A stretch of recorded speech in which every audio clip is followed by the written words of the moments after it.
Isa sa mga magagandang produkto ng Destiny itong Epo Band.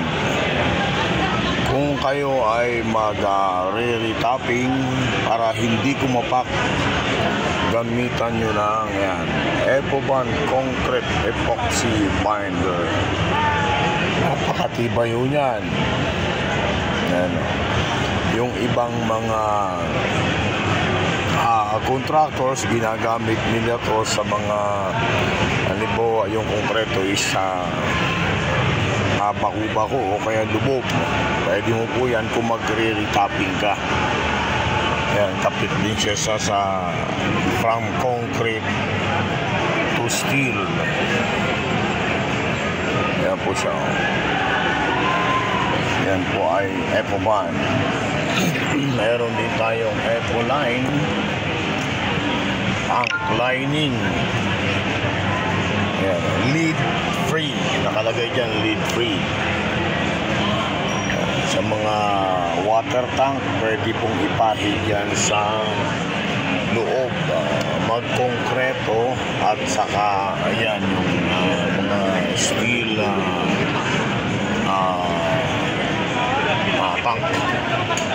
Epo Line from Destiny. Yan yung floor guard para yan sa mga flooring. Pwede sa labas, pwede sa loob, sa garahe, pwede.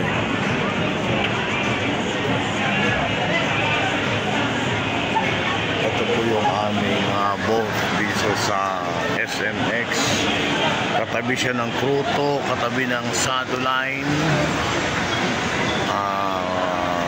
Real flooring at saka belde ang likod niya. Ayan. Premium epoxy.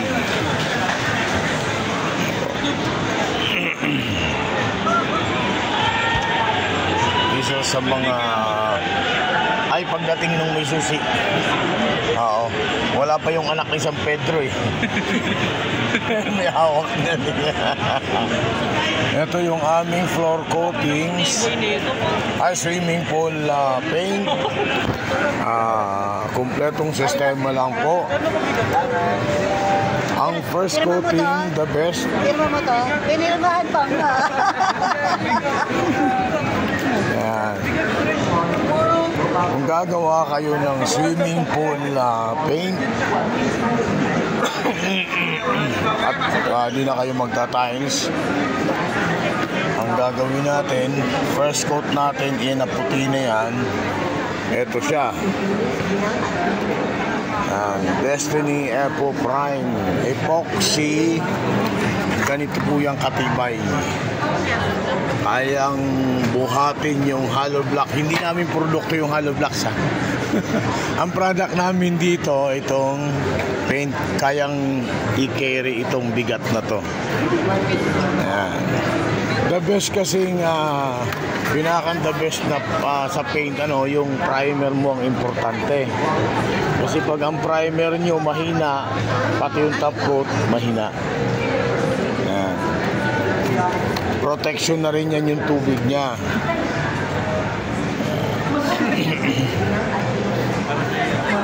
Okay lang makasama kayo sa video ko, okay lang?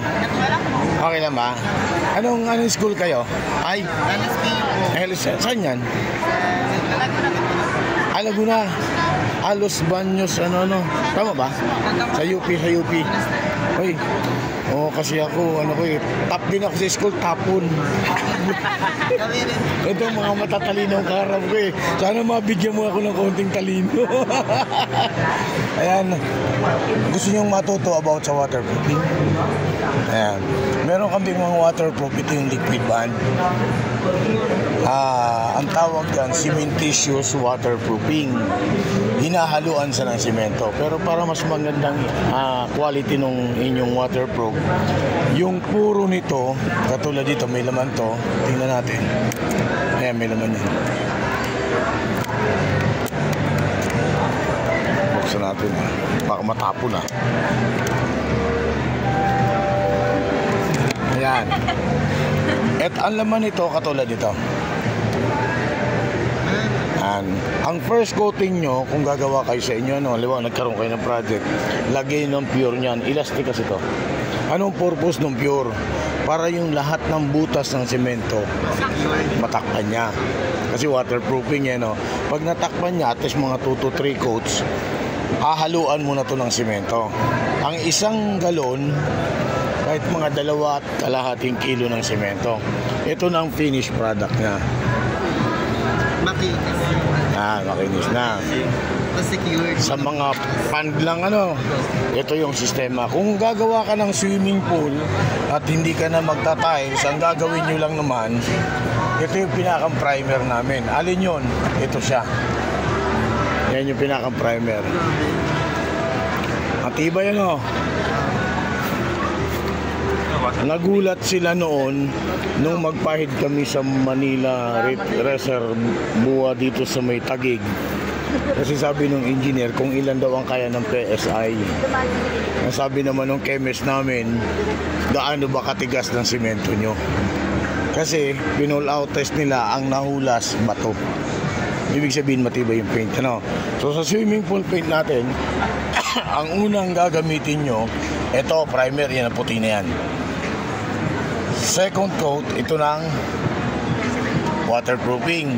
Pag natapos to, pintura ka uli ng isa nito para patungan ito. Kasi ito water base pero epoxy siya. Ito naman solvent base. Pag pinatong mo sa water base, hindi pwede kukulo. Kasi ang solvent base hindi pwedeng ipatong sa water base. Na ganito ito lang kasi is epoxy kaya pwedeng patungan. So pag paint ka na, ito ang tawag dito is rubberized naman. Yan, pwede ka na maligo. Pwede na mag-swimming. Yan. Ito yung kompleto nating waterproofing. Pwede nyo videoan yan. Kagandahan sa ating cementitious, kahit i-cramp mo siya, hindi siya yan.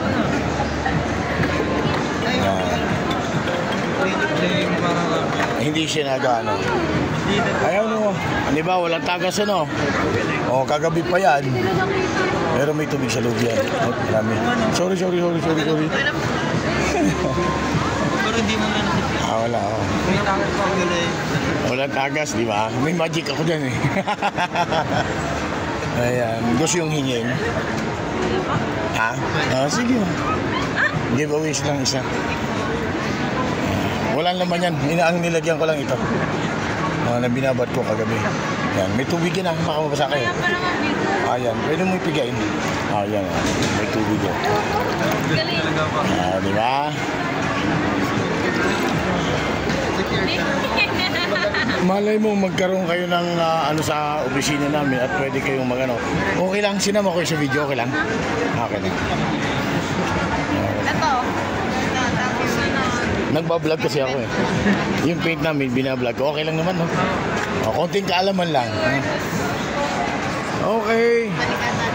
Pag may mga tanong kayo, gusto nyo rin makita yung aming fire retardant. Ito unique product, bihira lang ang merong ganito. Itong flame shield, fire retardant siya, hindi naman siya fireproof pag nilagay mo sa gamit. Ano yung madaling masunog sa bahay? Kahoy, kortina, papel, di ba? Ano pa? Carpet, kung meron, di ba? So paano ang demonstration niyan? Ipahid mo lang sa pwedeng madaling masunog yung mga slightly na material, Itong kabila, walang pahid. Pwede nyo videoan kung gusto nyo. Pwede nyo videoan. Sige, mamaya. Sige, videoan nyo. walang pahid. Yung kabila, may pahid dito, wala. Sige, okay na? Sige sunugin natin itong walang pahid. Nako, mamatay ka. Wala akong hanap buhay bukas. Pagdating dyan sa unti-unti siyang mamamatay. So pag sinindihan mo siya, yung may pahid, hindi siya kakalat agad. Retardant lang naman to, hindi naman fireproof. Ibig sabihin 2 hours ang delay niya nung sinunog sa DOST para lang sa namin certificate. Pwede yung sa mga importanteng gamit nyo, sa mga dokumento, nilalagay ng iba yan. Kortina, ang madalas mong simulan, bata naglaro ng posporo. Sinya, pwede yan. So ngayon ang purpose niyan, pag ay ano ang ano niya, pag nilaban mo yung kortina, maglagay ka uli. Pag sa wood naman, bago ka maglagay ng kahit anong ilalagay nyo, una muna yan. Pag natakpan na yan, andyan yan. Hanggat hindi mabasa. Kasi water based yan. Okay? Ito, gusto nyo malaman. No, si Jason na Bago magpapaliwanag. Manila, sir, ano? Ha? Paano Ayaw ka nga sa pala. family? Patulong naman. Patulong naman. Baka pwedeng Palike lang yung, pa-follow and like yung page namin. yung Destiny Paints. Destiny Paints official po. Ayan, ayan. Okay. Tapos ito yung last natin. Naiiba kasi itong produkto din. Ito ay heat repellent. Uso ang tag-init ngayon, di ba? Opo. Yung init ng araw, pag tumama rito, hindi pumapasok sa loob. Ang tawag dyan, iyan Coltex. 30 hanggang 35%. Kaya ang loob ng bahay mo mapresko. Yan ang kagandahan yan. Para malaman ko. Hindi siya ulit. Yan, may insulation yan. May insulation. Ito yung ordinary paint. Ito yung Coltex. Ito yung heat repellent paint. Mainit na ba? Ay, wala pa. Bago pa lang. Kabubukas lang yun. Mamaya niya, pagkahap mga tanghali, hapon, mapapansin niyo yung init. Ayan. Okay, salamat. Thank you. Okay. Thank you.